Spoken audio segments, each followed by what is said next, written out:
the big picture here on these three is that from April 13th to today, the yield to maturity at cost on the aggregated portfolio moved from 3.311 to 3.998%, which is a pretty good move. What's not in there, it says that we have 4.93% of the portfolio at 0%.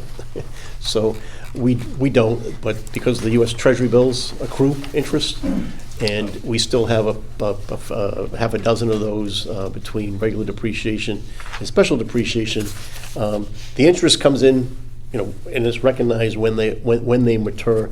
But as far as coupons, it doesn't pick it up. With 4.93% of the combined portfolio in short-term U.S. Treasury bills, which register as 0%. However, the holdings of the Treasury bills, there's yield to maturities of 4.49 to 5.439, making the aggregate portfolio yield to maturity 4% plus, and just touching 6%, just under at yield to maturity at market. Again, this is on those three accounts. Okay. What has allowed us to get there is between April 27th and today's close, the one-year Treasury bill went from 4.78 to 5.47. That's a 14% move in the one-year bill in 5.5 months. But I'll highlight the 5-year move from 3.58 to 4 5/8, and the 10-year Treasury moved from 3.52 to 4.57. Both of those are 29% moves in the interest rate. What did that do to the fair value? So that if the price goes up, the value bonds goes down. Yep, that's right. Yep. To get us there. So Yep. how much of an unrealized did we take? So it pushed the unrealized loss up about another, it was about another 600,000. We were actually up year to date.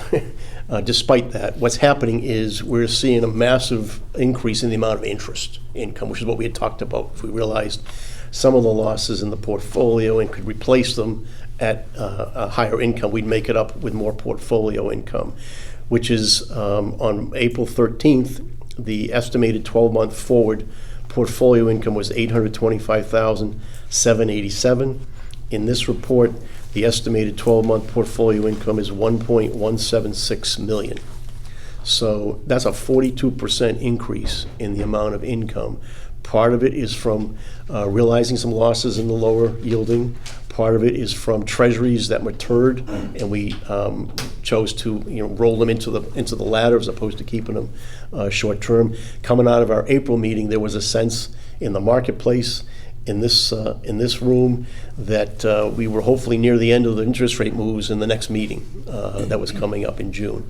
As we've all lived through it, that hasn't been the case, and and it's why I moved some. But I still roll some money back over to 2 and 3 month Treasury bills, just to have some powder dry until we figure out what the Fed's doing here.